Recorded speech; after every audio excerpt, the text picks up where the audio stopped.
الرحمن الرحيم الحمد لله والصلاة والسلام على رسول الله.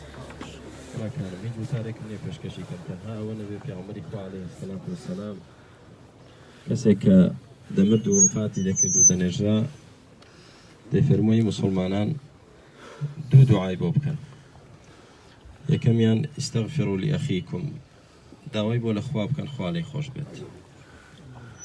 داودك إن أخوي برودقار بخاطرنا وجوانا كان صفات برزكاني لو مردوي إيمو لمردوي هم مسلمانان خوش بيت دعاء دوامي أو بدي فرمو وسألوا له التثبيت فإنه الآن يسأل بويل أخواب بارنا والثباتي بداتي كاتك ملايكة كان برسياري ليدا كان والله ميشي الراست ودروستيان بداتوا أولام دانوي مردو لنا وقبر دا دەکەوێتە سەردووشت یەکەمیان ژیانی خۆی لە دنیادا چۆن بووە يثبت الله الذين آمنوا بالقول الثابت خوای گەورە ئەوانەی ئیمانداری ڕاست ببن ئەوە ثەباتیان دەداتێ و جێگیریان دەکا و لە ناو قەبریشدا وەڵامی ڕاست و دروست دەدەنەوە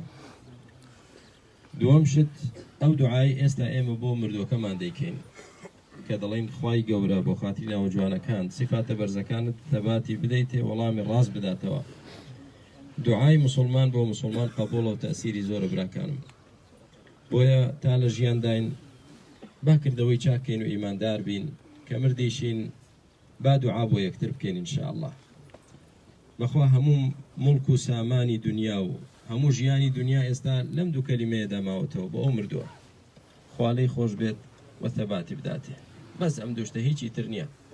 هەموو دنیا سوودی هیچی بۆ نییە بۆ ئەو ئێستا یەکێ لە خەلیفە گەورەکانی مسلمانان کە هاڕونە ڕەشید بوو کاتێکە لە سەرەمەرگدا بووتی ئەی ئەو خوای کە مڵکی تۆ قەت لە ناو ناچێ ڕحم کە بەو عەبدەی تۆ کە مڵکی نەما و دنیای نەما و ژیانی نەما ئێمە هەمومان بەخوا هەرچی هەمانە هەمووی جێدێڵین هیچ نییە هیچ ئەو هەموو شەڕ و کێشە و نیزاع و خەفەت خواردن و ململانێ و ئەوەی دنیا دەیکەن هیچ نییە لە ئەخیردا ئەو دوو کەلیمەیەمان دەوێت خوایە لێمان خۆش بی و ثەبات بەم دەیت هەموو ژیانی دنیا تاقیکردنەوەیە خوا دروستی کردویت الذي خلق الموت والحياة ليبلوكم تاقیمان دەکاتەوە نهایەتی تاقیکردنەوەکەش ئێستا دەردەکەوێت ئەگەر خوالەی خۆش بێت و ثەباتی بداتێ فقط فاز تەواو لە ئیمتیحانی دنیا بردیەوە کە خوا لە مردوو خۆش نەبێت و ثەباتی نەداتێ ئەوە دۆڕا و زەرەری کرد بۆیە بە ئیش بۆ ئەم ڕۆژە بکەین کاکە گیان ئەمڕۆ مسلمانێکمان ناشت خوای گەورە لێی خۆش بێ بۆ خاترین ئەو جوانەکانی سبەی من و تۆین کاکە گیان سبەی من و تۆین بۆیە بە ئەم ڕۆژەمان لە یاد بێ ئینشاءالله ئیشی بۆ بکەین ئامادەکاری بۆ بکەین داواکارم لە خوای پەروەردگار بۆ خاترین ئەو جوانەکانی سفاتە بەرزەکانی لە دایکمان خۆش بێت لە مردوی مسلمانان خۆش بێت ئەخیری ئێمەش خێر کات ڕەحممان پێ بکا بە مسلمانی بژین و بە مسلمانی بمرین خوای پەروەردگار دووبارە دەکەمەوە لێت دەپاڕینەوە ڕەحمی پێ بکەیت بە فەزڵ و کەڕەمی خۆت لێی ببووریت عەفوی کەیت هەر مسلمانێک کە ڕۆژێک لە ڕۆژان ئەو مسلمانە ئەزیەتی داوە بە هەر شێوازێک بوو بێ ڕەحمەتان لێ بێگردنی ئازا بکەن چونکە خوا زۆر بە ڕەحمە لە حەقی خۆی دەبورێت بەڵام حەقی عەبدەکان هەردەمێنێت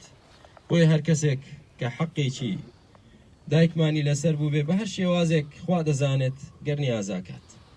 گەرنی هەموو لایەکتان ئازا بێ خوا خێری هەموو لایەکتان بنووسێ ئەزیەتتان کێشا بەڵام خێر و پاداشتیشتان بۆ خۆتان دەست خست ئینشاءالله لێرەوە براکەمەوەی کە لە ئێوەی بەڕێزمان دەوێت تەنها دوعای خێرە و ئەوەی کە سونەتە و شەرعیە و خوا داوای لێکردوین کۆتایی هات تەعزیە دڵنەوایی کە سوکاری مردووە دوعای خێر بکەن ئینشاءالله و لێرە کۆتایی پێدێت دانیشتن بۆ تەعزیە نییە چونکە لە شەرعدا نییە کە هەبوایە بەخوا مانگێک بۆی دادەنیشتین بەڵام مادام لە سونەت و شەرعدا نییە نامانەوە یەک ڕۆژیش بۆی دابنیشین تەنها دوعای خێری بۆ بکەن خوا خێری هەموو لایەکتان بنووسێت خوا ئەجرتان بنووسێت پاداشتان داتەوە بە خاتری ناو جوانەکانی والحەمدولله والصلاة والسلام على رسول